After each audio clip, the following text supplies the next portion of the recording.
دوستانی عزیز، ما نصیب باشه میریم همین برنامه نمی نمایش گاه که در شهر تولوز باید برگزار بگرده. ماشین چی میگن، نمایشگاه ماشین های رباتی. نصیب باشه میریم نزدیک این برنامه را برنامه میکشیم و اهل شما هم ببینید.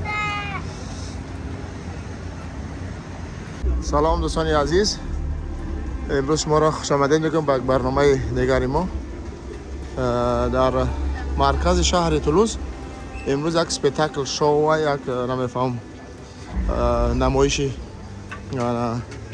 ماشین ها یا ربات های کلان کلان به نظر گرفته شده است و امروز همه سپیتاکل در این شهر برگزار میگرده که ما فعلا در سرشوی همین نمایش قرار داریم و میریم پیشتر.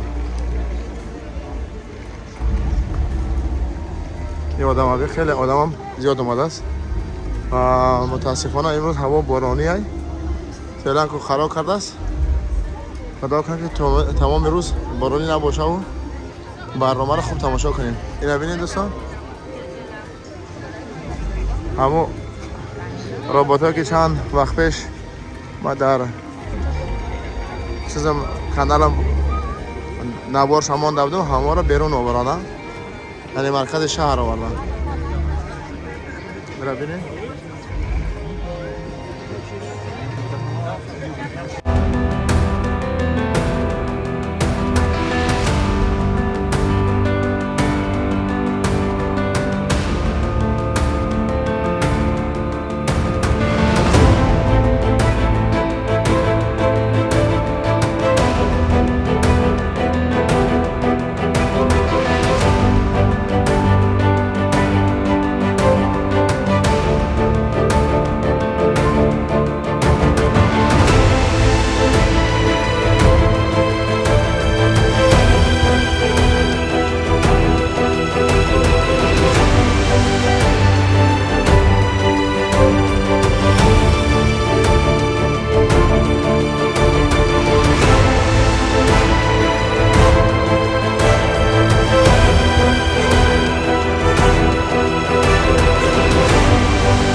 دوستان عزیز بازم سلام علیکم.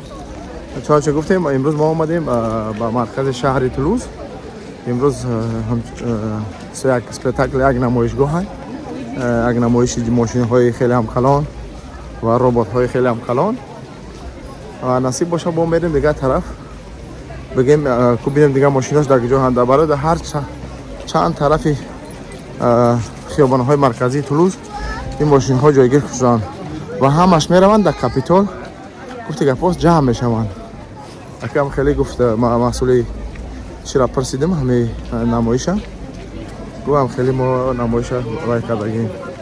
دوستان ما پیشتر گفتم که قریب تقریبا 1 میلیون نفر تماشابین میمد. 1 میلیون نفر فقط در یک روز میمده و 13 شب و روز در فرانسه چی میگن تعطیلی تیر ماهی کودکانه مقصد کودکای مکتب جوابن با هم خاطر خیلی زیاد میمده آدم. ما در اینترنت خوندم که 1 میلیون نفر در 3 روز میمده که نه در یک روز میگم زیادتر میه. تمام شهرها تمام جاده ها خیابان ها و استانس‌های مترو و اتوبوس ها همه محکم هست. چندین کیلومتر دور میره. بعد گفتی که نفروی پود پیدا میره و با ما بیمانم میره میگه طرف.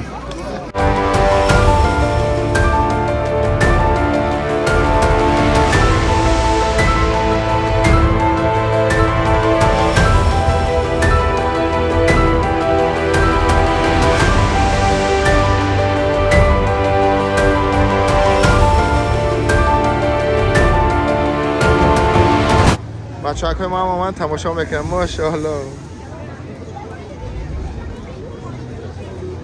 حسینات تماشا اومده. چرا تماشا میکنی؟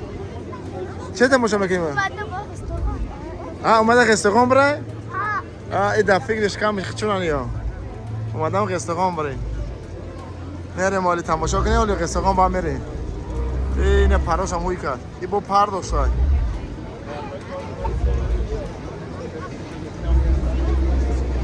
اگه شهرداری روی برای مردمش چیزایی بایی میکنن اسپکتاکلای مساده برای همه ای بی پوله برادارا داخل شدن با این اسپکتاکلای نمایشگاه بی پوله مردم های بلکنای خود تماشا میکنن.